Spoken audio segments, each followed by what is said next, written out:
Riavana malala manona ny fiadanan'ny tompo amintsika rehetra amin'ny ity anio ity ary raisiko tombontsoa ny tondra vatsy fohy hitrehantsika ny enemana matran'ity herin'andro ity.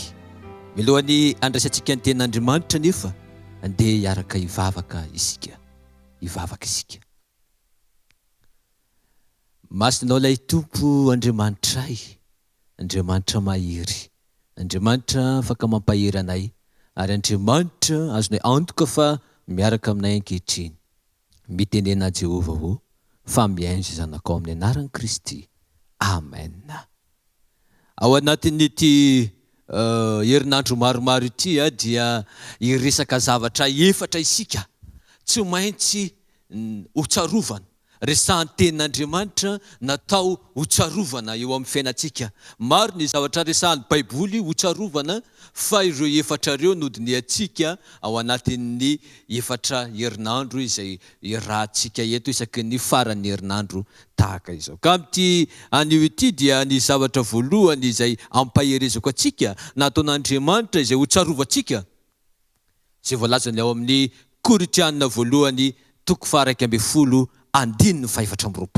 Vakina ny teny amin'ny anaran'i Jesosy dia hojerentsika ao amin'ny Korinthiana voalohany toko 2:4 amin'ny anaran'i Kristy, manao hoe: ary rehefa nisaotra izy dia novakiny ka hoy izy, ity ny tenako ho anareo, izao ny ataovy ho fahatsiarovana.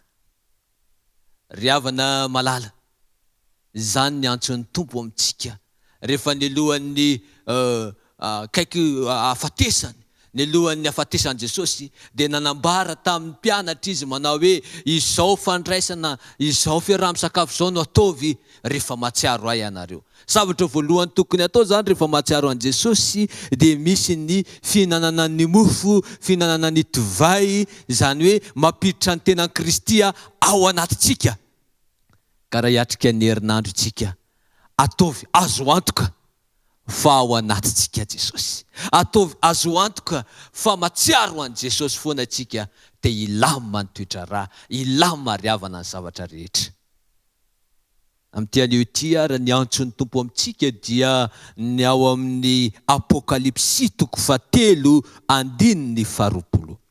Apokalipsy toko 7 izay nosoratan'ny apôstôly Jaona, ilay mpianatra Jesosy tiany indrindra no nanoratra izany ary alefa amintsika tsara avy. Apokalipsy toko 7:20 teny fikasana mahafinaritra ny amin'ny andraisantsika an Jesosy. Andeha ovaka antsika amin'ny anaran'i Kristy izany teny izany. Apokalipsy toko 7:20.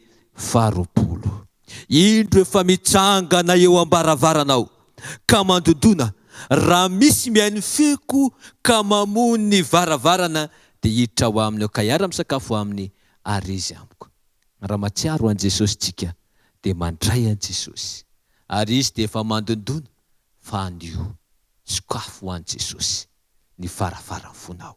Anio dia miantso anao ny tompo, satria tia hiaraka isakafo aminao indray izy any amin'ilay lanitra vaovao sy tany vaovao. Izao ny ataovy ho fahatsiarovana.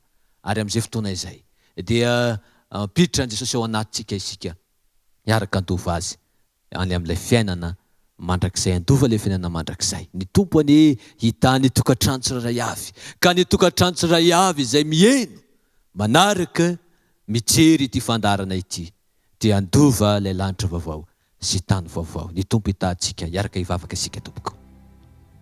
Jesosy io misaotra ny amin'ny teny fikasanao, fa nampilaza aminay ianao tamin'ny lanteninao manao hoe: izao ny ataovy ho fahatsiarovanay. Ainganay Jesosy io mba hampiditra isanandro anao ao anatin'ny tenanay izay, ary andova ilay fiainana mandrakizay. Hiaraka eo anao ampifaliana aminao any amin'ilay Jerosalema vaovao. Mitahiny tokantrano tsirairay avy izay manaraka ity fandarana ity. Raha misy marary, ho kasihanao izy. Raha misy manana fikasana, ho tanterahanao an'izany. Ary raha misy manana fandriana, manana olana, ho vahanao ireo olana tsirairay avy. Amin'ny anaran'i Kristy. Amen.